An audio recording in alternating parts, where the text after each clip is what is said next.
السلام علیکم دوستوں، امید کرتے ہیں کہ آپ سب خیر و عافیت سے ہوں گے۔ دوستوں، خواجہ سرا یہ ایسے لوگ ہوتے ہیں جو معاشرے سے کٹ کر رہنا پسند کرتے ہیں، خواتین کی طرح کا لباس پہنتے ہیں، مصنوعی بال اور آرائش حسن کی اشیاء کا فالتو استعمال کرتے ہیں، جو انہیں عام لوگوں کے لیے قابل توجہ بناتا ہے۔ یہ لوگ عموماً ٹولیوں کی شکل میں رہتے ہیں۔ ہر ٹولی کا لیڈر گرو کہلاتا ہے، جبکہ جس گھر میں یہ رہتے ہیں اسے ڈیرا کہا جاتا ہے۔ یہ صبح سے شام تک شہر کی سڑکوں پر تالیاں بجا بجا کر ایک خاص انداز میں لوگوں کی جیبوں سے پیسے نکلواتے ہیں۔ شادی بیاہ میں بن بلائے مہمان بن کر آتے ہیں اور بچوں کی پیدائش پر لوری سناتے ہیں اور اس کے عوض پیسے مانگتے ہیں تاکہ اپنے پیٹ پال سکیں۔ اپنی کمائی میں سے کچھ حصہ اپنے گرو کو بھی دیتے ہیں۔ دوستوں، ان کی جسمانی ساخت سے ان کی زندگی کا فیصلہ کیا جاتا ہے۔ اگر کسی میں زیادہ عورتوں والی خصوصیات ہیں تو وہ عورتوں کی طرح زندگی گزارے گا، اور جس میں مردانہ خصوصیات زیادہ ہیں وہ مردوں کی طرح زندگی گزارے گا۔ مگر کچھ ایسے بھی ہوتے ہیں جن کے اندر خصوصیات مردانہ اور عورتوں والی دونوں برابر ہوتے ہیں، جس کو خنثی مشکل کہا جاتا ہے۔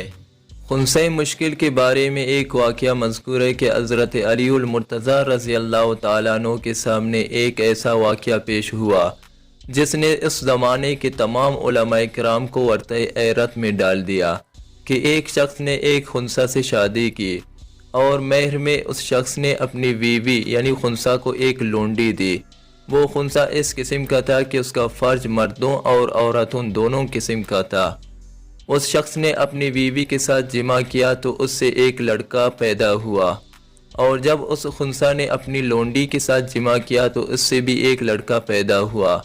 یہ بات مشہور ہو گئی اور معاملہ امیر المومنین سیدنا حضرت علی المرتضی کی خدمت میں پیش کیا گیا، تو آپ نے خنثی مشکل سے سوال کیا تو اس نے بتایا کہ اس کا فرج عورتوں والا بھی ہے کہ اس سے ماہواری بھی آتی ہے، اور مردوں والا بھی ہے کہ اس سے خروج منی بھی ہوتا ہے۔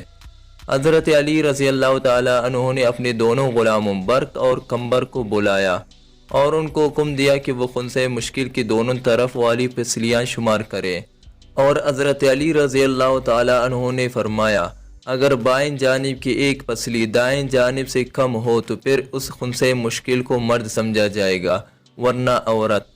وہ اسی طرح ثابت ہوا تو حضرت علی المرتضی رضی اللہ تعالی عنہ نے اس کے مرد ہونے کا فیصلہ صادر فرمایا اور اس کے خاوند اور اس کے درمیان تفریق کر دی۔ اس کی دلیل یہ ہے کہ اللہ تعالیٰ نے حضرت آدم علیہ السلام کو اکیلا پیدا فرمایا، اور جب اللہ تعالیٰ نے حضرت آدم علیہ السلام پر احسان کا ارادہ فرمایا کہ اس کا جوڑ پیدا فرمائے تاکہ ان میں سے ہر ایک اپنے جوڑے سے سکون حاصل کرے۔ جب حضرت آدم علیہ السلام سو گئے تو اللہ تعالیٰ نے ان کی بائیں جانب سے اماں حضرت حوا کو پیدا فرمایا۔ جب بیدار ہوئی تو ان کی بائیں جانب ایک حسین و جمیل عورت بیٹھی ہوئی تھی، تو اس لیے مرد کی بائیں جانب کی پسلی عورت سے کم ہوتی ہے اور عورت کی دونوں جانب کی پسلیاں برابر ہوتی ہیں۔ کل پسلیوں کی تعداد 24 ہے، 12 دائیں جانب اور 12 بائیں جانب ہوتی ہے، جبکہ مرد کی دائیں جانب 12 اور بائیں جانب 11 ہوتی ہیں، تو مرد کی کل پسلیاں 24 کے بجائے 23 ہوتی ہیں۔ اس حالت کے اعتبار سے عورت کو ذلہ آوج کہا جاتا ہے، اور حدیث شریف میں تصریح ہے کہ عورت ٹیڑھی پسلی سے پیدا کی گئی ہے، اگر تو اس کو سیدھا کرنا چاہے تو یہ ٹوٹ جائے گی، اس لیے اس کو اپنی حالت پر چھوڑ کر اس سے نفع اٹھایا جائے۔